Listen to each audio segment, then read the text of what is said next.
Bonjour et bienvenue à Impact Gospel. Impact Gospel présente livres, requêtes, réponses qui nous amènent au cœur de la révélation de Dieu. Soyez transformés, encouragés, fortifiés pour développer une intimité avec Dieu et posséder les clés du royaume pour la gloire de Dieu. Maintenant, accueillons l'évangéliste Jacob Kabamou.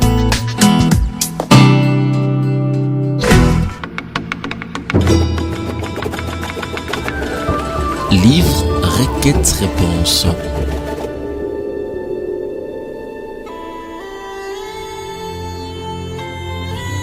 Je bénis Dieu pour ces moments importants de nous connecter ensemble et pour que nous puissions télécharger sa pensée afin de déteindre sur notre environnement et les différents systèmes, montagnes, idéologies ou philosophies pour que les principes et les lois de Jésus puissent agir sur notre âme et sur notre nation. Je viens aujourd'hui non pas comme un ministre des communications de ces pays, mais je viens comme un envoyé spécial pour vous annoncer ce que Dieu veut faire avec vous dans cette génération. Premièrement, je vais introduire mon sujet avec une exhortation sur croire, c'est posséder ce que vous désirez. Et en second lieu, je vais m'atteler directement sur le chiffre 2, qui est un symbole céleste que le Seigneur m'a dit de parler. Peu n'importe où vous nous suivez à travers le monde entier, tout est possible à celui qui croit. Le corps peut être limité, mais l'esprit n'est pas limité. L'apôtre Paul dit que je suis au même moment partout en esprit. Il était conscient que son esprit était illimité, c'est-à-dire que son esprit pouvait opérer partout où il pouvait aller, enseigner, évangéliser. Si vous croyez à ça, ça sera de même avec vous au nom de Jésus. Croire, c'est posséder ce que vous désirez. Croire, c'est accepter ce que Dieu t'a dit de faire. Et si vous mettez en pratique ces instructions, quelque chose de surnaturel va se passer dans votre esprit. Pour posséder ce que vous désirez, vous deviez savoir que vous êtes des esprits. Pourquoi ? Parce que Dieu est esprit. Satan est esprit. Les anges et les démons sont des esprits. Et si tu es conscient que tu es esprit, tu sauras naviguer, explorer et couler finalement dans le monde des esprits à travers le Saint-Esprit qui est en toi. Voilà pourquoi Dieu dit qu'en réalité dans l'homme, c'est l'esprit.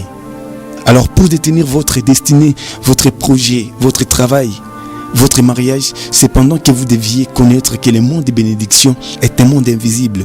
Pour opérer dans le monde des bénédictions, vous deviez être conscient de votre état spirituel avant d'être conscient des habits que vous portez. Il faut avoir cette configuration dans votre esprit. C'est ainsi que vous allez couler à l'aise, naturellement, dans le monde surnaturel. Si vous voulez saisir ce dont vous avez besoin par la foi, qui est un élément activateur de la bénédiction, vous deviez prier selon la volonté de Dieu. Lorsque vous priez dans sa volonté, vous saviez qu'il vous écoute. Et s'il vous écoute, vous êtes sûr qu'il travaille sur votre cas ou votre situation. C'est pourquoi vous deviez avoir la foi, parce qu'elle va vous permettre d'aller prendre ce qui est dans le monde invisible et vous la ramener dans le monde physique. C'est comme un moyen d'accès dans le monde des bénédictions. Quand vous priez, vous deviez ajuster vos déclarations en rapport avec les Écritures. Et si vous proclamez en liaison avec ces instructions, vous connaissiez que c'est sa volonté. Et si vous savez que c'est sa volonté, alors vous avez la solution. Être guérir, c'est changer de statut ou quitter d'une zone vers une autre. Être délivré, c'est accepter ce que Jésus dit. Comme annoncé si haut, le chiffre 2 est l'objet de notre thème de la semaine basé sur le livre prophétique de Jérémie 21:8. Tu diras à ces peuples, ainsi parle l'Éternel, voici, je mets devant vous les chemins de la vie et les chemins de la mort. Ajoutait-il encore que la vie et la mort sont au pouvoir de ta langue. Pourquoi Dieu a-t-il placé les deux chemins devant l'homme ? Donc, Dieu veut nous faire prendre conscience de notre liberté parce que Dieu est libre de faire ce qu'il veut. Voilà pourquoi Dieu a créé à l'homme, il a intégré la notion de liberté, c'est-à-dire il a programmé dans son esprit cette instruction conditionnelle par laquelle nous avons deux probabilités ou possibilités. En remontant dans le passé, le nombre 2 ou les chiffres tout en anglais et les chiffres du Dieu Fils. Ces verbes est plus utilisé dans la Trinité, dans la symbole chrétienne. Hugues de Saint-Victor a été clair à ce sujet que le nombre 2 est le premier à s'écarter de l'unité et il symbolise les péchés. Il symbolise les choses corruptibles symbole de la sexualité, puisque les chiffres 2 représentent aussi la division de l'unité en masculin et féminin. Selon Eckhart Hausen, 2 est le nombre par lequel l'un est réuni à l'autre, et par quoi seulement toutes les parties du monde font un. Ici, Dieu nous dit, il n'est pas bon que l'homme soit seul. Je lui ferai une aide semblable à lui. Madrol dit que 2 est un nombre faux, laid, faible, stérile et malheureux. C'est ainsi que le livre de Genèse, qui plante les décors de la création des principes et des lois de Dieu, nous fait voir l'histoire d'Adam et Ève après avoir péché. La Bible dit qu'ils sont morts à cause de l'acte posé. Il aurait fallu que le second Adam, qui est Jésus, vienne les délivrer du malheur et les amener à voir la vie de Dieu. La révélation de celui qui est assis au trône nous fait voir son mystère caché, et ces nombres annoncent le signe des temps de la fin, où l'Église sera enlevée par l'époux. D'un seul côté, il nous parle de Christ, et de l'autre côté, il nous fait voir l'Antichrist et ses œuvres stratégiques en ce moment des temps de la fin. Vous qui aimiez bien l'eschatologie, vous saviez de quoi il est question. Ces mêmes chiffres 2 s'est fait remarquer par la subdivision de la Bible en 2 parties qui sont l'Ancien Testament et le Nouveau Testament. Il intervient également à la mission par groupe des 2 que Jésus-Christ envoie ses apôtres prêcher l'évangile. Marc 6,7 confirme. Alors, il appela les 12 et il commença à les envoyer 2 à 2, à leur donnant pouvoir sur les esprits impurs. Ceci nous fait comprendre que tout ce que Jésus pratiquait était symbolique. Nous avons les 2 tables de pierre de Moïse sur lesquelles se trouvaient les 10 commandements. Le nombre 2 incarne toutes les oppositions, les 2 sexes, les jours et la nuit, les 2 grands luminaires, le soleil et la lune, la vie et la mort, l'âme et les corps, la gauche et la droite, les élus et les réprouvés, les pôles nord et les pôles sud, le bien et le mal, les 2 sortes de baptêmes d'eau et d'esprit, dans Jean 3, 5, 6. Cette instruction céleste crée une confusion, contradiction dans l'esprit de Nicodème, docteur de la loi, lui qui avait la maîtrise des lois et des principes terrestres. Et Jésus répondit à sa préoccupation, en vérité, je te l'ai dit, si un homme n'est né d'eau et d'esprit, il ne peut entrer dans le royaume de Dieu. Ce qui est né de la chair est chair, et ce qui est né de l'esprit est esprit. Donc à ce niveau, il y a 2 mondes en parallèle, le monde céleste où se trouvent les esprits et le monde terrestre où se trouvent des hommes et des femmes. Dans l'être humain, nous avons la chair et l'esprit. Quand nous regardons la vie des pierres, des gens qui passaient leur temps à pécher, la Bible notifie qu'elles se sont croisées avec Jésus, ils se sont transformés en pécheurs d'hommes. Ici, je suis en train de parler de l'esprit de Jésus qui a pénétré dans la chair ou les corps physiques des pierres et des gens. Ces gens qui n'ont pas étudié des bas niveaux parce qu'ils ont pris une décision de choisir entre Jésus et leur vie. La Bible mentionne le nombre 2 de ces changements d'identité. Des pierres qui étaient pêcheurs des poissons deviennent pêcheurs des hommes. Dieu confond les petits aux sages, les faibles aux grands. Vous comprenez maintenant l'impact du chiffre 2. Les 2 anges devant le tombeau de Jésus. L'apparition d'Élie et de Moïse devant Jésus à la montagne de transfiguration. Ecclésiaste dans son récit a été clair à ce sujet en disant il y a un temps pour toutes choses, un temps de vivre et un temps de mourir. Tout ce que nous pratiquons tourne autour du chiffre 2. Ouvrir ou fermer la porte, faire la politique ou pas, ça dépend d'une personne à une autre. Différemment du ministère prophétique, le ministère évangélique vient nous parler de la puissance, l'impact du chiffre 2 dans nos vies, son objectif et son importance parce que la prédication a commencé avec les évangélistes, tandis que le ministère prophétique, qui est la science de toutes les connaissances des mystères des dieux, nous révèle la vertu et la nature de ces nombres 2. C'est pourquoi aujourd'hui, j'ai le privilège de vous parler de ces chiffres pairs qui nous accompagnent dans nos vies. Le Seigneur m'a dit, Jacob, tu dois parler sur ces nombres 2 qui est un symbole céleste. C'est pourquoi je vais vous amener simultanément dans 2 mondes opposés. Je vous parlerai de Jésus-Christ, sa puissance, son amour envers nous, et de l'autre côté, de Satan, semeur des troubles, des confusions, menteur de sa nature. Si aujourd'hui les âmes sont abattues, c'est à cause de lui et ses démons. Ainsi parle le Seigneur, notre Dieu, les Tout-Puissants, que tout ce que mon serviteur va parler tournera autour du chiffre 2. La Bible dit dans Deutéronome 30:15, « Vois, j'ai mis aujourd'hui devant toi la vie et le bien, la mort et le mal. » Dans ces contextes, Dieu donne le libre choix à l'homme de choisir entre les deux chemins ou voies sur lesquelles lui ramène à la destination. Lorsqu'on choisit la vie, on doit pratiquer les biens envers ses amis, ses camarades, ses collègues de service, pourquoi pas dans son environnement. La vie n'est pas seulement physique mais aussi spirituelle. Jésus-Christ dit que je suis le chemin, la vérité et la vie. Nul ne peut aller au Père sans passer par lui. Autrement dit, il est la vie éternelle, ou la voie par excellence vers son royaume. Avoir la vie, c'est avoir Jésus. Dieu veut que nous puissions expérimenter les surnaturels dans nos vies. Vivre les surnaturels, c'est créer autour de nous une atmosphère compatible à sa nature. Lorsqu'on fait du bien à son prochain, entre autres, manifester l'amour, soutenir, encourager, partager, aider, fortifier. Tous ces éléments cités si haut vous mettent en relation, en liaison avec Dieu ou Jésus. Par contre, si on pratique les mal, on a la mort qui est la finalité de ce qu'on a posé comme action ou œuvre. Vous le saviez que moi, que le diable fait le tout pour nous empêcher de coopérer avec Dieu. Il sait bien que Dieu n'aime pas le mal. Voilà pourquoi il nous pousse d'avoir une nature différente de celui qui nous a créés. Pratiquer le mal, c'est désobéir à Dieu, c'est coopérer avec Satan. L'apôtre Paul parle aux Corinthiens à son article 10, référence 20 au verset 21. Stupide, j'ai dit c'est qu'on sacrifie. On les sacrifie à des démons et non pas à Dieu. Or, je ne veux pas que vous soyez en communion avec les démons. Vous ne pouvez boire la coupe du Seigneur et la coupe des démons. Vous ne pouvez participer à la table du Seigneur et à la table des démons.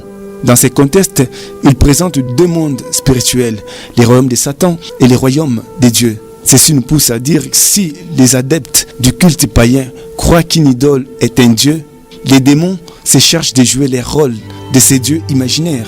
L'idole n'est pas la représentation d'un vrai Dieu. Cependant, une force satanique réelle lui est associée. Et le livre de Deutéronome 32, 17 confirme qu'ils ont sacrifié à des idoles qui ne sont pas Dieu, à des dieux qui ne connaissent point et que vos pères n'avaient pas craint. C'est pourquoi vous allez vous rendre compte que dans l'occultisme, quand quelqu'un adhère dans un lodge ou dans un club, la première des choses, les maîtres de cette fraternité possèdent son esprit avec des mauvaises sémences se trouvant dans leur livre magique, où il y a des instructions qui poussent l'homme à s'attacher à ses actions ou œuvres, entre autres la pratique de l'impudicité, l'idolâtrie. Il conditionne sa mentalité avec des lois et des principes occultes pour l'empêcher de s'associer à Dieu ou de participer à la vie divine. En fait, c'est un travail qui se déroule dans l'esprit de l'homme, dans sa pensée dominante. L'unique endroit que le diable pénètre chez l'homme, c'est à travers sa pensée. Une fois tu es affecté par cette imagination satanique, directement tu es atteint. C'est pourquoi la Bible nous dit « Ne donne pas accès au diable ». On peut donner accès à Satan juste en nous focalisant sur ce qu'il fait. Beaucoup de gens dans ce monde ont perdu leur personnalité, virginité à cause du travail parce qu'ils se trouvaient devant des options. Si tu fais ce que je t'ai dit, tu es engagé. Si tu ne veux pas, ta place n'est pas ici. Les occultistes le savent. Avant d'envoûter les gens par des démons, ils sont conscients de leur état spirituel avant d'être conscients des vêtements qu'ils mettent dans leur corps. Ils savent bien que les chrétiens ont besoin du travail, de l'argent, des voitures, des maisons. Ils aiment le luxe. En regardant toutes ces choses et qui attirent vos pensées, ce qui fait que vous êtes manipulés par des démons à travers leurs livres magiques en prononçant des paroles incantatoires qui ne comprennent pas, seuls les démons comprennent. Mais la seule différence avec nous, c'est que eux font le voyage astral, c'est-à-dire ils font le vide, mais nous sommes remplis du Saint-Esprit. C'est le Saint-Esprit qui nous fait naviguer dans le surnaturel. Lorsque nous prions, nous comprenons ce que nous disons à Dieu. Si vous ne saviez plus qui vous êtes, vous serez toujours manipulé par les autres dans toutes les 7 montagnes ou systèmes stratégiques de la vie. Prochainement, je vous parlerai de 7 sommets stratégiques qui influencent sur une nation selon ce que Dieu me dira de vous annoncer à rediffusion. Cela se fait remarquer par le fait que le chrétien n'occupe pas de postes stratégiques pour influencer sur une nation. Tout ça, c'est à cause des soi-disant bergers qui vous ont encadré. Résultat, l'échec, la médiocrité, la bassesse de l'esprit. On a l'impression que Jésus n'agit pas dans vos vies. Pourquoi ? Parce que votre esprit, votre pensée dominante est prise en otage par quelqu'un. Tout ce que l'on pratique ou fait dans ce monde ressort toujours deux actions que je personnalise en condition. Soit vous réussissez, soit vous échouez, soit vous êtes délivré de votre maladie ou pas. Ça dépend d'une personne à une autre qui choisit une option parmi les deux. Même à l'église, quand le serviteur de Dieu dit « Si vous croyez à la parole de Dieu, vous serez délivré de votre situation ». Devant cette proclamation, l'homme se trouve devant deux alternatives ou décisions. C'est-à-dire, ça revient à lui de prendre une décision en rapport avec ce que Dieu dit à travers son serviteur. Cette personne sera récompensée en fonction de ce qu'il a choisi comme décision. Aujourd'hui, pour être engagé dans une entreprise, il faut répondre à l'obligation de la société. Soit tu as les critères ou pas que la société exige pour être embauché. Ecclésiaste, dans son livre, confirme qu'il y a un temps de rire et un temps de pleurer. Il y a un temps de travailler et un temps de ne pas travailler. Tout ce que l'individu peut faire dans ce monde, il y a toujours deux actions qui l'acheminent dans sa vie. Soit j'ai pris ou pas, soit j'aime un et non pas l'autre. Romains 9, 12, 13 nous dévoile selon qu'il est écrit « J'ai aimé Jacob et j'ai haï Ésaü ». Ceci nous amène à dire que Jacob et Ésaü n'ont pas été distingués sur la base de leur vie ou de leur caractère, parce que Jacob a été choisi avant la naissance des jumeaux. Dieu lui-même au ciel avait deux options devant lui: sauver son peuple des ténèbres vers la lumière, de l'enfer vers le paradis, de la poussière vers l'élévation, de la médiocrité vers l'excellence, de la maladie vers la guérison.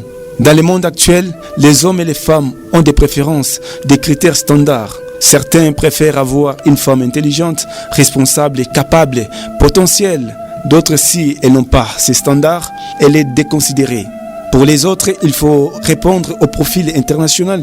Pour prêcher dans notre ministère, il faut avoir tel critère, être théologien des formations ou des professions, ou pas, être ingénieur en sciences informatiques. Une fois croché à l'une des clauses, vous êtes considéré dans tel système ou montant stratégique d'une nation.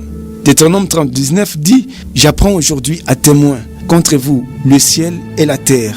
J'ai mis devant toi la vie et la mort, la bénédiction et la malédiction. Choisis la vie, afin que tu vives, toi et ta postérité. » Dans ces versets, Dieu conclut en nous proposant de choisir la vie, le paradis ou son royaume. Jésus a dit il ne faut pas servir deux maîtres à la fois. Soit c'est Dieu ou c'est Satan. Mon ami qui me suit à travers le monde entier, quelle est ta position face à ces deux chemins qui sont devant toi? Jésus te dit qu'il est le chemin, la vérité et la vie.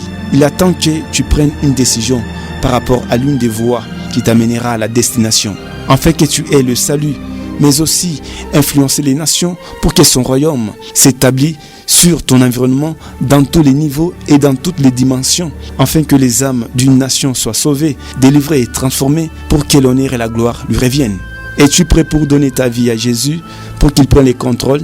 Si c'est le cas, dites Amen. Merci pour cette décision que tu viens de prendre, parce que Jésus est avec toi. C'est-à-dire, tu es scellé par le Saint-Esprit qui va commencer à te guider pour prendre une bonne décision qui te conduira dans ton chemin selon sa volonté. Pour plus d'informations nous concernant, visitez notre site internet sur www.impactgospel.org, ou si vous avez vos questions et vos sujets de prière, envoyez-nous sur notre email requête-réponse@impactgospel.org. Merci pour votre attention accordée. Je vous retrouve à la prochaine. Que Dieu vous bénisse dans tout et pour tout. Au nom de Jésus. Nous espérons vivement que vous avez été édifiés par cette émission. Pour en savoir plus sur ce magazine, rendez-vous sur notre site internet www.impactgospel.org. Voulez-vous nous envoyer vos critiques, vos suggestions, vos requêtes et vous avez besoin d'être édifié et encouragé? Envoyez-nous votre email sur requête-réponse@impactgospel.org ou téléphonez-nous au +243 99 42 80 932. À très bientôt, que Dieu vous bénisse et qu'il protège votre foi au nom de Jésus-Christ.